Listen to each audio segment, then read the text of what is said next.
Hello, namaste. Welcome to Dev's Hammer Show.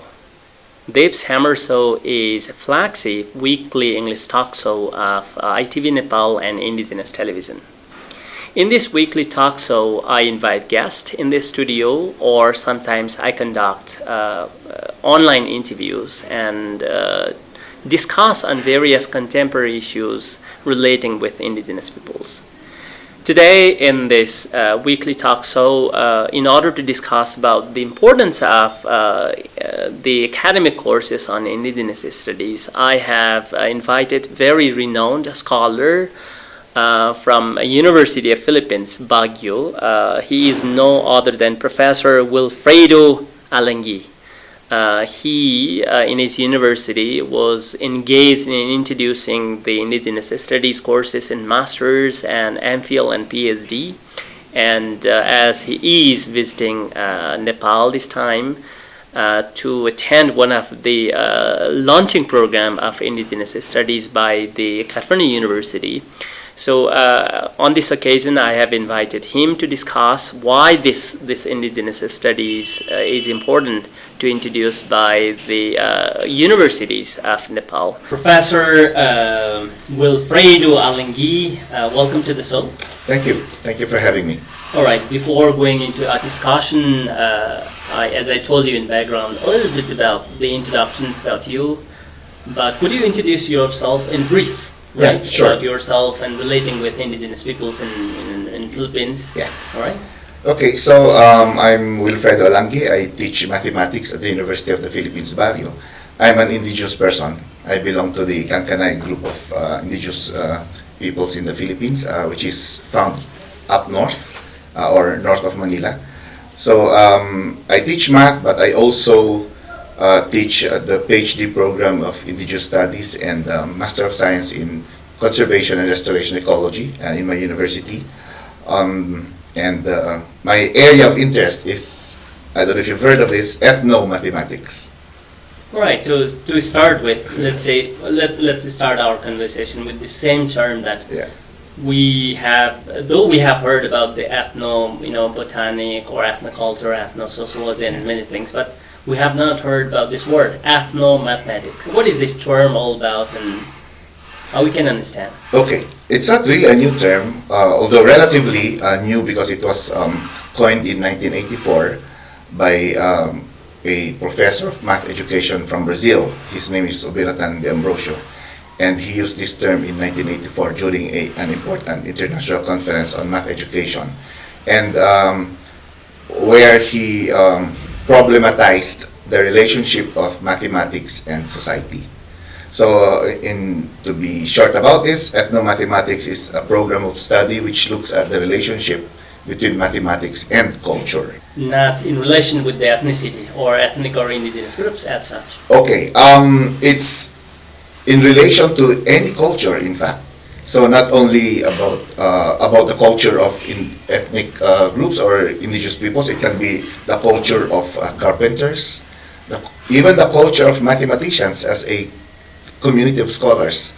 So ethnomathematics is like a broader term which looks at how these cultures talk about quantity, talk about relations, talk about space in their language or in their context. So our interest is, as mathematicians, is it possible to look at other ways of thinking mathematically different from the Western mathematics that we are all familiar with? All right. So, okay, as you are from Philippines, whenever we talk about the Indigenous peoples movement or issues as such, and the Philippines has always been one of the example country whenever we look into Indigenous peoples movement, as you are also from Indigenous community as such. And could you tell us a little bit about the Indigenous peoples movement, the recognitions by the Philippines government? Yeah. In brief, please. Yeah, sure. So there are around 12 to 17 million indigenous peoples in the country, which is roughly around 10 to 15% or 12% of the entire population. And these are distributed all over the country. As you know, we are an archipelagic country, and up north there's 33% of indigenous groups there.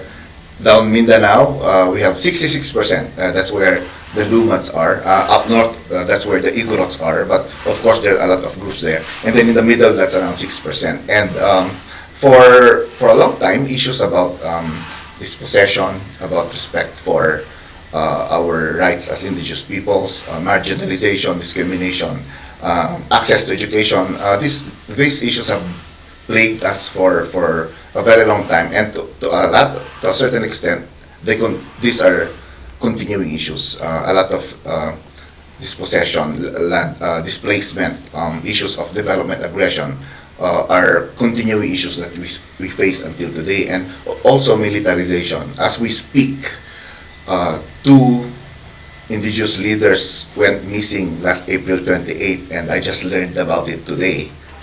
So while we were having the conversation, we were exchanging activities on what to do, because they are also alumni from a university. So we really have, it's urgent that we make a campaign so that they don't do anything to them and that they surface them. So this, aside from issues of land, there's continuing violation of human rights in our communities. Sorry to hear this incidents that you just shared about, and in the background, we had discussions, or the work that you have been involved with. You said that the University of Philippines in Baguio, that you actually guide on the PhD program on Indigenous Studies. Yes. Today, the universities around the world are introducing the programs on Indigenous Studies, and it has been like fashions. And how do you look at why it is the importance of teaching the Indigenous Studies in various universities? Why is it important? Maybe because Western knowledge systems have, and science in particular, have failed to really respond to the complex problems that we are facing as communities.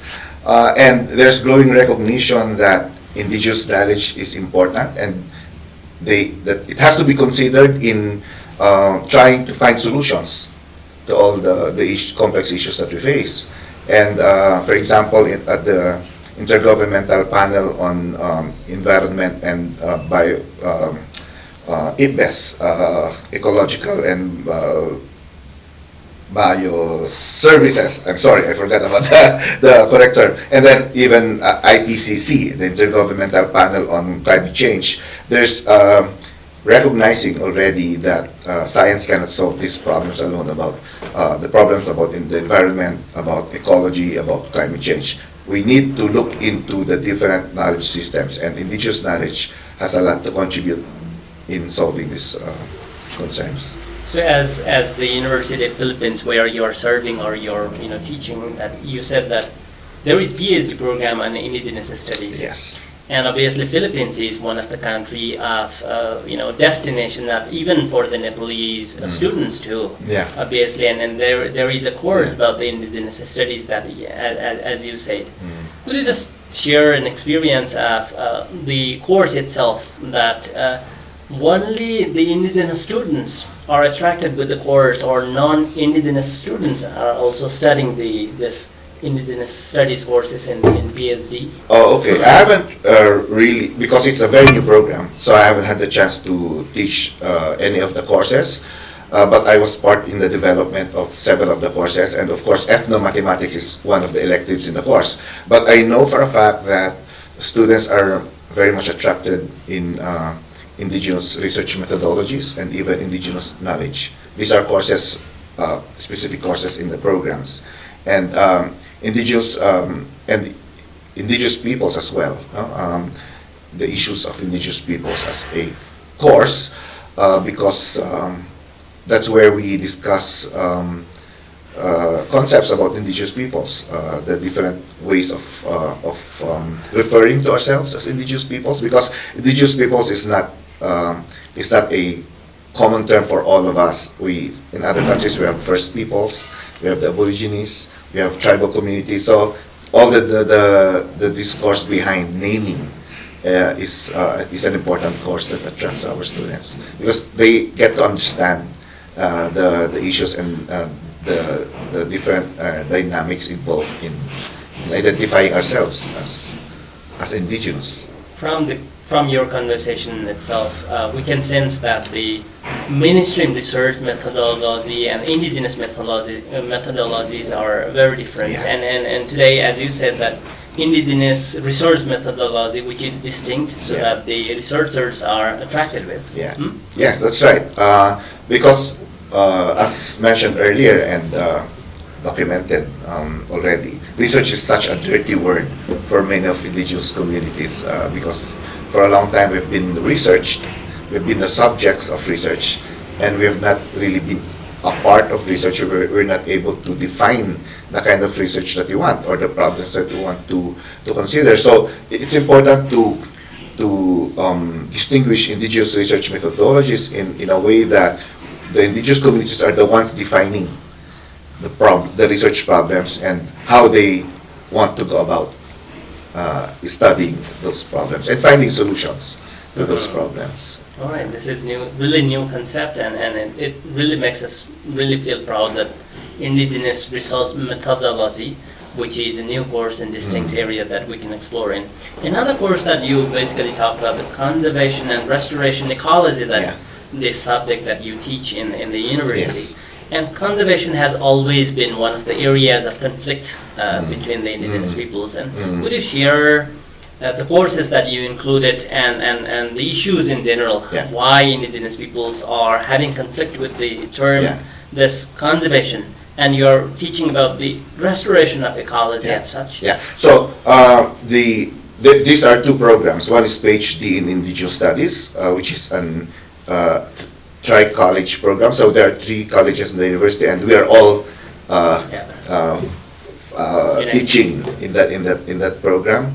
At least the graduate faculty. And then we have the Master of Science in Conservation and Restoration Ecology, which is based in one college only. But there's a course there, Indigenous Resource Management, which is also a required course in the PhD program. So there's this intersection between the two programs. And Indigenous Research Management talks about how indigenous communities do resource management, which is sustainable, and in many ways they are essentially really helping conserve and protect the environment, even as they use it. And it's such an important program and course, because we know that a lot of the conflicts happening in our territories are due to resource management. The governments want to go into our communities to exploit or to use our resources, and even among communities sometimes resource is a source of conflict. Talking about boundaries, water sources. So it's important for us to really talk about conservation and also restoration ecology, more so now because of climate change.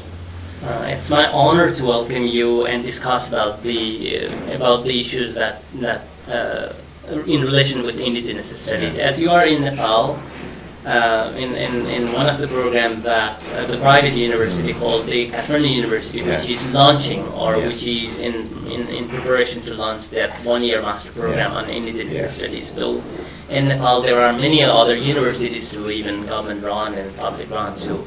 And you already have a long experience of running this indigenous studies, but in Nepal, the universities are not that much keen to introduce this program. But Kathmandu University has made its at least effort. What is your a kind of message for the universities of Nepal? Why they should introduce these courses and how they can become unique in their academia journey? First of all, I'd like to congratulate Kathmandu University for coming up with this program. It's such an important program, especially because Nepal is very diverse, and this is a strong and important contribution in the area of indigenous studies in the region. As you know, Asia Pacific is also a very diverse region. So it's good that now Nepal or Kathmandu University has this program. We have our programs. And there are other programs coming up in different universities in the region. So I think it's a strong statement a strong indication that we are seriously looking into our issues and concerns as indigenous communities, and finally the university is getting involved, and there's so much potential for future collaboration with and among the universities in relation to indigenous studies. So this is a good development, and hopefully I'm sure the Nepali government would continue supporting all these efforts. That means your message clearly says that this is not only contemporary universities but also other universities. If they introduce, there is chances that they can attract or they can generate good knowledge. Is that? Yeah, because again, as I mentioned, you're so diverse, and the university cannot possibly catch all the interest coming into the program. So hopefully this is not going to be the last program. It can maybe graduate into a PhD program, and then even undergraduate program on Indigenous Studies would be welcome. Dean Luitel was talking about the best program on handicrafts, and that's also very unique. So we need a diversity of programs that will encourage our Indigenous students and even non-Indigenous students to get into. And that hopefully will breed more understanding and respect on the issues facing the indigenous peoples of Nepal. And this is good, really good message that as a number of students are going outside of Nepal, it's really growing in Nepal, and if the universities of Nepal really introduce these courses, obviously will attract and can retain the students back in Nepal, obviously. Could you share some experiences of, not only your university in Philippines, but also, as I said earlier in background, that Indigenous studies has been a fashion, right? Fashionable courses. Could you share an experiences of other universities introducing these courses around the globe, as you not only partnered, but you have looked into these courses? I hope it's not a fashion, really, but more so because it's a recognition of the importance of having these kinds of programs, because again of the diversity of peoples in different countries. University of Hawaii, in fact, has already a program on ethno-mathematics, very specific. But more than that, of course, Canada, New Zealand, and the US have been into Indigenous Studies programs for many years now, and Australia also, and New Zealand. So a lot of lessons can be learned from their experience. In Latin America, I know that there are schools for indigenous students there. So it's not a fashion, but it's really because of recognition that the Western system of education has failed a lot of indigenous peoples, and that it's time for us to define the kind of education that we want and we deserve. Yeah, this message really brings us to the end, but then as we have discussed about the importance of Indigenous studies, a lot we have discussed about, we spent about half an hour. Even though if you have last message to tell to the viewers, our viewers, the importance about the Indigenous studies or knowledge. Yeah, so I guess my message is for us to continue cultivating our indigenous knowledge, values, and practices, because these are, and in indigenous languages, because these are important and living values, knowledge systems that have contribution to the world, especially in solving our complex problems. So it's good that we are now getting support from our universities, especially, and it's important for us to get involved and to continue pushing for our issues as indigenous peoples in Nepal, especially. Thank you, Wilfredo Alanggi, for your not only time but also steam thought that you shared why the Indigenous studies, especially the university, should introduce about this. Yeah, thank you so much. All right.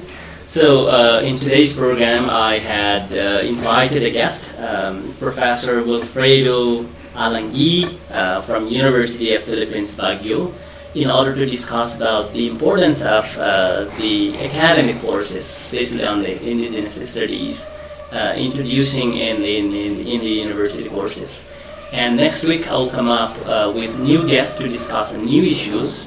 And by then, if you have any questions or queries in relation with the program, you can reach me at indigenoustelevision@gmail.com. By then, have a nice weekend. Bye-bye. Namaste.